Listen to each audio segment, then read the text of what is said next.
So I want to give you a real life example or a real life conversation from the caretaker to the inner children using my own inner children, and because I know that it helps. It's one thing to hear about what to do, but to see how it sounds and the things the caretaker would say to the inner child to calm them down. Or how to manage them. So I'm going to give you a real life example, a real life conversation right here. So this morning, my work inner child woke up very excited to get started, had some ideas in its mind, was so excited about that, which is a positive thing. However, if the caretaker, which is me, the calm parent that loves them all, is not present, is not paying attention, the work inner child can start to get into a anxious, pressure-filled energy of just like, I got to get it done. I'm going to forget this. If I don't write it down, I'm going to forget it. I'm going to forget it. I have to. So it gets in that really fast thinking. And my target for my work inner child is we want to work in a fun, easy, enjoyable way.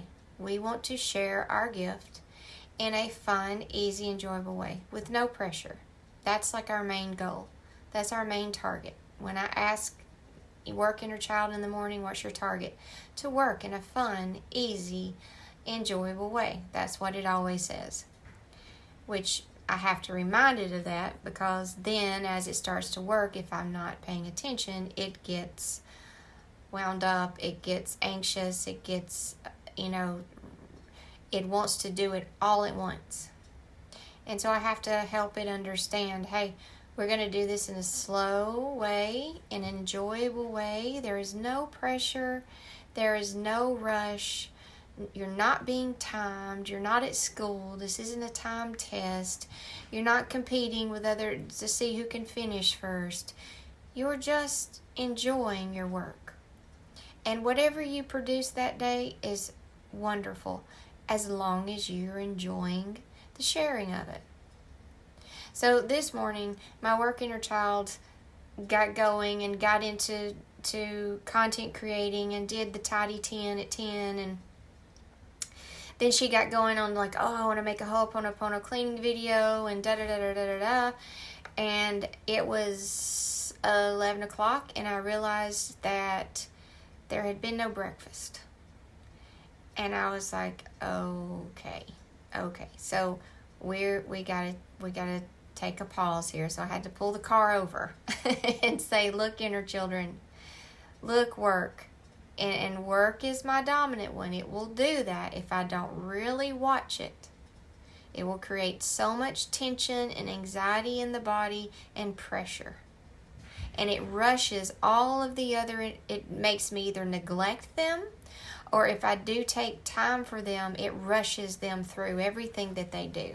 Hurry and get the attention back to me. Give me the wheel. Like, I want to drive. Like, hurry, do what you got to do. And so I said, okay, oh my gosh, it's 11 o'clock. Body, inner child, I am so sorry.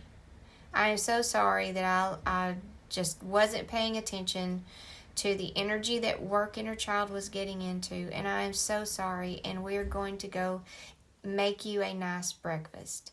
And home inner child, which is the one who she's organized the kitchen, and she likes things to look a certain way, and she likes her spices, and she's got her little jars that are all labeled, and she enjoys that type of thing. So a couple of weeks ago, I gave her, back when I wasn't on Instagram Live as much, or wasn't on social media as much, I really gave home a lot of time and attention. And she loved it. And she got things set up for the other inner children to have an environment that supported them. And it's so important that you do that. Like, to decide, I ask her what her target is. I just want to feel organized. I want things to feel clean. I want to, pick up as I go. I want to, I just want things to feel in their place. I want everything to have a home. I want to feel calm, and I want to feel organized, and I want to feel efficient, and I want to have everything that I need around me, and I don't want to have a bunch of things that I don't need. So she's very minimal. She wants things to be efficient. Like, efficient is her main word. It's like, I want everything to serve a purpose that supports the other inner children. And I don't want a lot of things that just get in the way, and a lot of clutter, and things that aren't being used, and things that I don't even know what they are, or don't know what I have. I want to be in the know of what I have, where it is, where it lives. I want to make sure I keep those things well stocked and put where they go. And I want it to work. And I want it to work so that I can support the other inner children. So we went to the kitchen, and Home was all excited because she's like, I'm going to feed Body something really good, and I'm going to see. Her goal is, how many good things can I put into Body in one meal? How many nutrients, and that, oh my gosh, is so different than it used to be. Now, had I stopped and went into the kitchen and let work still be in the driver's seat, and I didn't step in as the caretaker, work would have said, grab that protein bar and let's go. It would have not allowed Home to, enjoy its process of preparing and seeing how many nutrients it could get into the breakfast meal. It wouldn't have done that. Work would have just grabbed anything. And work is bad to just really neglect and abuse the body.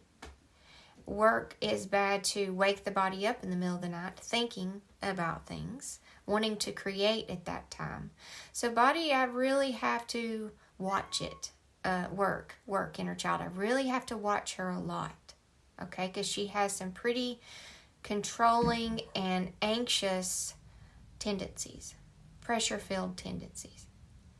So I went in there. Home was all excited because it was getting some time and attention. It was getting to do something in life. And it made a really nice meal for Body, and Body sat down to eat it, and I could feel work rushing it. Like, hurry up and get... And I was like, whoa, wait, stop. No, Body, you get to have time to enjoy this. And work, inner child, you're out of line right now. You're not in alignment.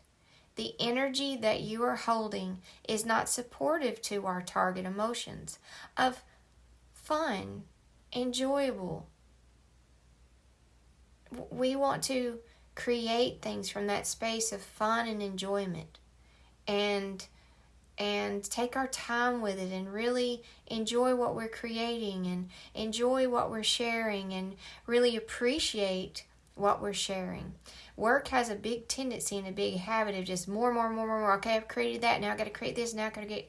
And it's just like, it overwhelms everybody else. It overwhelms the body. It creates so much tension in the body. So I said, work, please, just relax. You're okay. You're not going to forget it. This was one of the things it was saying it wanted to do. I should be recording while I eat. It's like, no, you shouldn't. It's okay. You're not going to forget. You're not going to forget. It's going to come out. You're okay. And so I allowed Body to eat in peace and take its time and not rush. And now I am back with work. And it has a whole list of things that it wants to do today. But I'm going to have to really monitor it in saying, you know what, you're going to have to calm down. And then all during the middle of that, relationship inner child was having a little bit of, not a crisis, but just something feeling unsettled. And she was wanting another person to do or say something to give her relief and make her feel better, to the point where she was just like, well, why aren't they texting back? Or why aren't they doing what I want when I want it? And I had to tell her, hey, leave them alone. Leave them alone right now. Back off. Stop expecting them to make you feel better. That's my job. I'll make you feel better. I love you. I want you. You are right here with me. If I'm not careful, relationship can go in. She's got some pushy tendencies too. Like make me feel better and make me feel better right now by saying what I want to hear. Doing what I want you to do. And that can be very, very toxic if I don't watch her. She'll go around me and she will hound a person or she will expect something of them. And it's like, calm down, relax, leave them alone. Come to me. What is wrong? What are you needing right now? Well, she wanted to know everything was okay. She wanted reassurance that she wasn't doing the wrong thing, or that there wasn't more she needed to be doing, and she wanted the other person to tell her that. That wasn't the other person's job. That even if they had an expectation on her, that's just their opinion of what she should be doing with her time and energy. That's to be decided between me and her. That's for us to decide where she spends her time and energy. And when I told her that, it was like, oh, okay. Because she also has a people-pleasing tendency. So I have to monitor that and say, it's not them that we need to please. It's us inside here. That it's us that needs to be pleased with ourselves. To know that we're showing up as the best version of ourselves in every relationship. And that's our target. For her to feel like she is being the highest and fullest version of herself, fulfilling her highest potential in every relationship, showing unconditional love, showing up for others in an unconditional loving way. And so I told her, I said, we're going to have a meeting later today, and we're going to decide what's best for those involved in this situation. How can you show up in a better way for them? And we're not going to let work say, no, you can't give them that time. I need all of that time for this, and this that I want to do. Because that's what it's done in the past. It can be work, inner child can get really selfish with the time. And yes, it's producing content. And yes, it's sharing, its gift with the world. But sometimes it's at the expense of those that relationship inner child wants to love and wants to actually have a relationship with, wants to have time to have a relationship with, wants to have time to feed and nourish those relationships. And work inner child says, no, I need that time. You don't spend that time with them. And that's not okay. We're wanting a balance in life. So we have to have a balance with our inner children and how much time and attention they receive. So I hope you have enjoyed this real life conversation so that you can understand what it actually looks like, what I'm doing when I say, it's every day. We got to show up and do it every day. This is what I'm doing right here. This is what I'm doing. I'll be sharing more of these real life conversations with you. Let me know in the comments if these are helpful to you. And thank you so much for joining me on this journey.